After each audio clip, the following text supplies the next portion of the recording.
महाभारत के 5 ऐसे योद्धा जो छल से मारे गए थे। आखिर इन योद्धाओं को छल से मारने की आवश्यकता क्यों पड़ी? तो चलिए करते हैं अब ज्ञान की बात। अगर अभी तक आपने हमारे चैनल को सब्सक्राइब नहीं किया तो सब्सक्राइब जरूर कीजिएगा।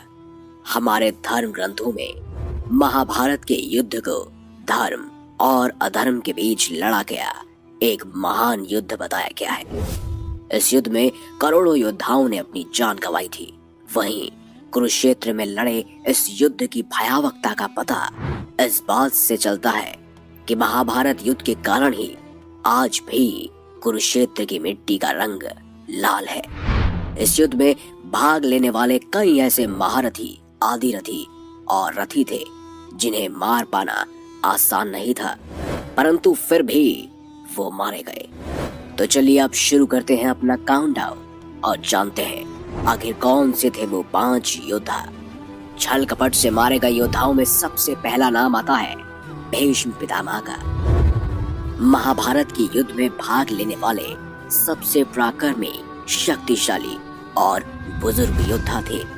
ऐसा कहा जाता है 18 दिनों तक चले इस युद्ध में भीष्म 10 दिनों तक पांडवों की विजय में एक बाधक बने रहे। महाभारत युद्ध भीष्म को पराजित किए बिना पांडवों के लिए जीतना लगभग असंभव होता जा रहा था।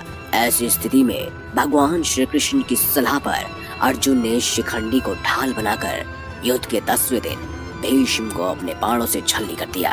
उसके बाद भीष्म ने बाणों की शैया पर लेटे लेटे महाभारत युद्ध समाप्त होने के बाद अपने प्राणों को त्याग दिया। छल से मारे गए योद्धाओं में अगला नंबर आता है गुरु द्रोणाचार्य का। कौरवों और पांडवों के गुरु द्रोणाचार्य को महाभारत युद्ध में हरा पाना लगभग असंभव था। ऐसा माना गया है कि गुरु द्रोणाचार्य को केवल उनका शोक ही मार सकता था, यानी कि उनका पुत्र प्रेम। भीष्म के बाणों की शैया पर लेटने के बाद गुरु द्रोणाचार्य को कौरवों की ओर से प्रधान सेनापति बना दिया गया। सेनापति बनाने के बाद द्रोणाचार्य पांडवों की जीत में सबसे बड़े बाधक बनते जा रहे थे। ऐसे में पांडवों को एक बार फिर भगवान श्री कृष्ण की सलाह लेकर छल का सहारा लेना पड़ा। एक तरफ भगवान श्री कृष्ण ने भीमसेन से कहा कि वो अश्वत्थामा नामक हाथी को मार गिराए और जोर जोर से चिल्लाए कि मैंने अश्वत्थामा को मार दिया। द्रोणाचार्य के पुत्र का नाम भी दरअसल में अश्वत्थामा ही था। ऐसी स्थिति में वो भ्रमित हो गए और उसके बाद भगवान श्री कृष्ण ने छल का सहारा लिया और उन्होंने द्रोणाचार्य से कहा कि वह युधिष्ठिर से पूछ सकते हैं कि अश्वत्थामा नामक हाथी मारा गया। द्रोणाचार्य जानते थे कि केवल युधिष्ठिर ही सत्यवादी है, बाकी कोई नहीं। इसीलिए उन्होंने पूछा, क्या युधिष्ठिर अश्वत्थामा मारा गया? तो ऐसे में युधिष्ठिर ने कहा, हाँ, अश्वत्थामा मारा गया। लेकिन जैसे ही वो हाथी बोलने जा रहे थे, इतने में ही भगवान श्री कृष्ण ने शंख ध्वनि कर दी और तभी गुरु द्रोणाचार्य ने अपने शस्त्र त्याग दिए और उसके बाद धृष्टद्युम्न ने तलवार की सहायता से द्रोणाचार्य के सर को धड़ से अलग कर दिया। इस तरह महान द्रोणाचार्य का भी छल से वध हुआ।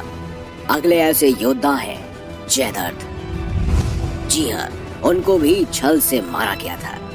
अर्जुन के पुत्र अभिमन्यु को मारने वालों में दुर्योधन के बहनोई जयद्रथ का नाम भी शामिल था। जयद्रथ को अपने पुत्र का हत्यारा मानकर अर्जुन ने प्रतिज्ञा ली कि अगले दिन सूर्यास्त तक जयद्रथ को नहीं मार पाया तो आत्मदाह कर लूंगा। शाम होने वाली थी और अर्जुन के लिए जयद्रथ को मार पाना लगभग असंभव दिख रहा था, क्योंकि सभी कौरव पक्षों ने जयद्रथ को छुपा रखा था। ऐसे में भगवान श्री कृष्ण ने अपनी माया से सुदर्शन चक्र की सहायता लेकर सूर्य को ढक दिया, जिससे चारों ओर अंधकार छा गया। ये देख जयद्रथ समेत कौरवों ने समझा कि शाम हो गई और वो खुशी के मारे जयद्रथ अर्जुन के सामने आ गया।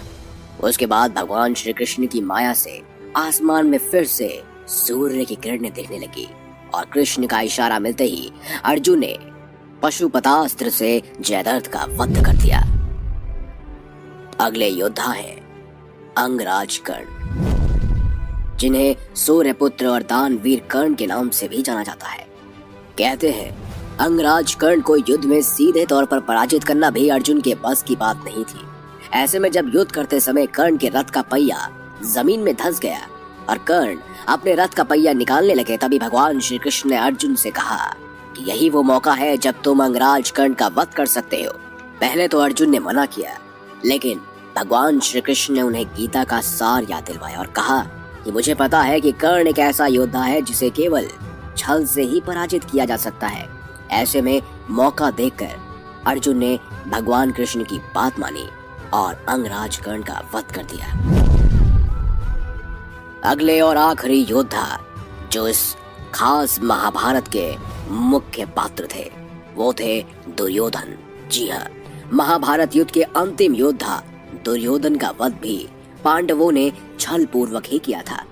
महाभारत युद्ध के अंतिम दिन भीम और दुर्योधन में गदा युद्ध हुआ। इस युद्ध में गदा का प्रहार कमर के ऊपर करने का नियम था, लेकिन भीम ने भगवान श्री कृष्ण के संकेत पर दुर्योधन के कमर के नीचे वार करना शुरू कर दिया। दरअसल इसके पीछे भी भगवान कृष्ण की ही छल कपट नीति थी। दरअसल दुर्योधन की माता गांधारी को ये वचन प्राप्त था कि वो अपनी शक्ति का इस्तेमाल कर सकती है। ऐसे में नेत्रहीन गांधारी ने अपनी आंखों की पट्टी खोल दुर्योधन के शरीर को वज्र का बनाना चाहा, लेकिन भगवान श्री कृष्ण ने दुर्योधन को शर्मिंदा किया कि तुम नग्न अवस्था में अपनी माता के सामने कैसे जा सकते हो। ऐसे में दुर्योधन केले के पत्ते लपेट कर गया। उस वजह से उसकी जांग का हिस्सा और उसका मुख्य अंग वज्र के नहीं हो पाए और भगवान श्री कृष्ण का युद्ध के दौरान संकेत मिलते ही भीम ने उसकी जांग को तोड़ दिया, जिस वजह से अतः दुर्योधन गंभीर रूप से घायल हो गया और इस तरह छल पूर्वक दुर्योधन का वध किया गया। तो यही थे वो 5 महारथी जिन्हें छल द्वारा महाभारत के युद्ध में मारा गया था। आपको ये जानकारी कैसी लगी कमेंट बॉक्स में हमें जरूर बताइएगा। वीडियो अगर अच्छी लगी है तो लाइक कीजिए, चैनल को सब्सक्राइब कीजिए